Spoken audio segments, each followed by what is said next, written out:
दुनिया का सबसे बेस्ट कपल कैसा दिखता है? ऐसा, ऐसा या ऐसा? एक्चुअली कुछ ऐसा।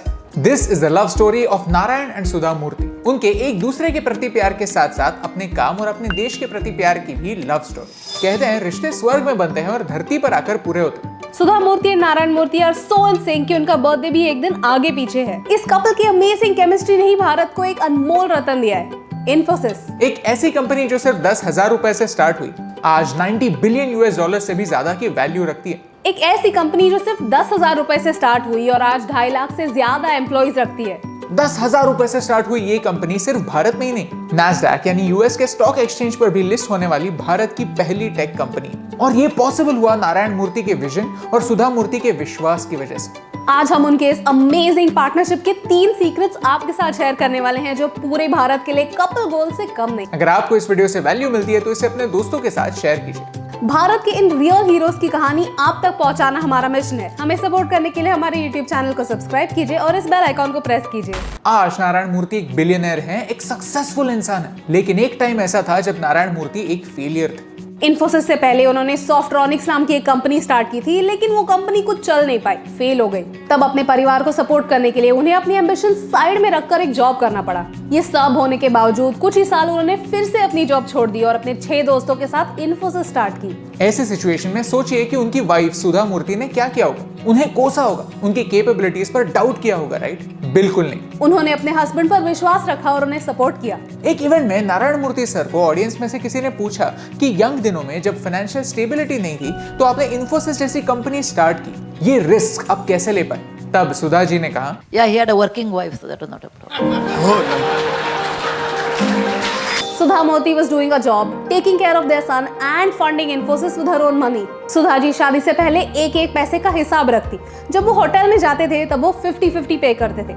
जब नारायण सर के पास पे करने के लिए पैसे नहीं होते थे तब सुधा जी पे करती और अपने नोटबुक में एक नोट लिखती। शादी का खर्चा भी उन्होंने 50-50 उठाया। लोग मानते हैं कि सिर्फ एक मेल, एक पुरुष, एक आदमी ही घर का ब्रेड विनर हो सकता है, लेकिन इस कपल ने प्रूव किया है कि जेंडर रोल्स भी स्विच हो सकते हैं और इस ईगो को साइड में रखना एक $1 बिलियन आइडिया है। Our second story is about money. 1981 में जब इन्फोसिस की शुरुआत हुई तब भारत में लाइसेंस राज चलता था। बिजनेस करना आसान नहीं था। कंप्यूटर तो छोड़ो, एक फोन लेने के लिए भी 1 साल रुकना पड़ता था। इन्फोसिस थी तो एक सॉफ्टवेयर कंपनी, लेकिन पहले 2 साल बिना किसी कंप्यूटर के ऑपरेट कर रही थी। जमाना ऐसा था कि कंप्यूटर इंपोर्ट होने के लिए भी इतना टाइम लगता था। पहले 8 सालों के लिए इन्फोसिस ने प्रॉफिट का 1 पैसा नहीं देखा। इसकी वजह से 7 पार्टनर्स में से कुछ पार्टनर्स कंपनी छोड़कर चले गए। लेकिन मूर्ति सर का विजन क्लियर था। If you're after money, then money runs away from you. But if you run for a cause which is bigger than money, then money follows you. वो जानते थे कि भारत के IT सेक्टर में potential, हमारे engineers दुनिया के बेस्ट इंजीनियर्स हैं और हमारे प्राइसेस अनबीटेबल, तो सक्सेस इनएविटेबल। जिन एम्प्लॉइज को वो पे नहीं कर सकते थे उन्हें ESOPs यानी एम्प्लॉय स्टॉक ओनरशिप प्लान के जरिए पे किया। बेसिकली उन्हें भी कंपनी के एक छोटे हिस्से का मालिक बनाया, जिनसे उनकी लॉयल्टी बरकरार रहे और वो भी जी जान से काम करें। He showed them his vision and made them a part of his cause.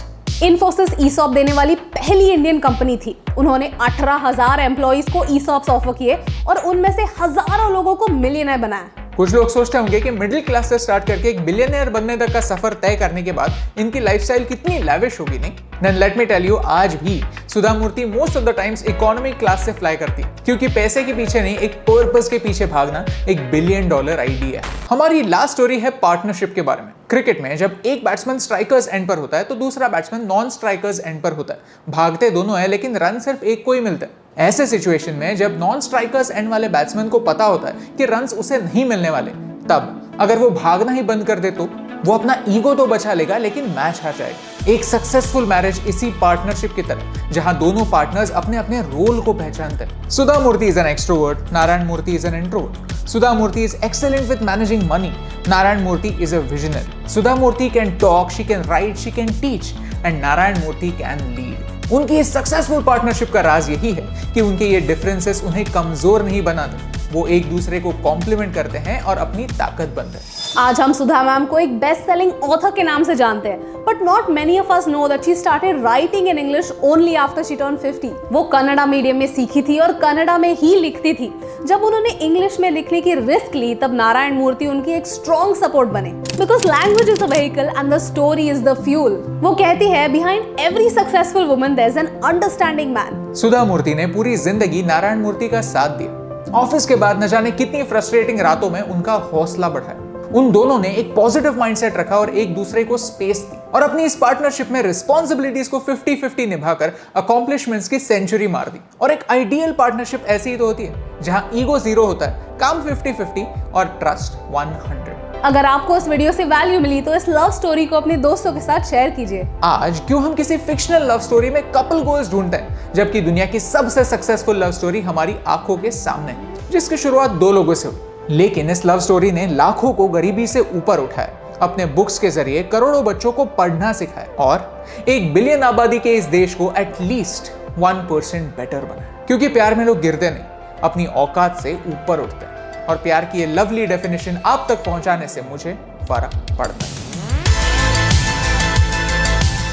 Hey esteem, हम हमेशा सोचते थे कि मीडिया भारत के बारे में इतनी नेगेटिव क्यों, तो हमने एक पॉजिटिव सोल्यूशन बेस्ड अप्रोच अपनाया। अगर आपको ये वीडियो अच्छा लगा तो लाइक बटन प्रेस कीजिए। अगर आप यहाँ पर नए हैं तो यहाँ पर क्लिक करके सब्सक्राइब कीजिए और नए वीडियोस के अपडेट्स मिलने के लिए बेल आइकन को प्रेस कीजिए। और ऐसे ही और पॉजिटिव वीडियोस देखने के लिए यहाँ पर क्लिक कीजिए, क्योंकि आपके सपोर्ट से मुझे फर्क पड़ता है।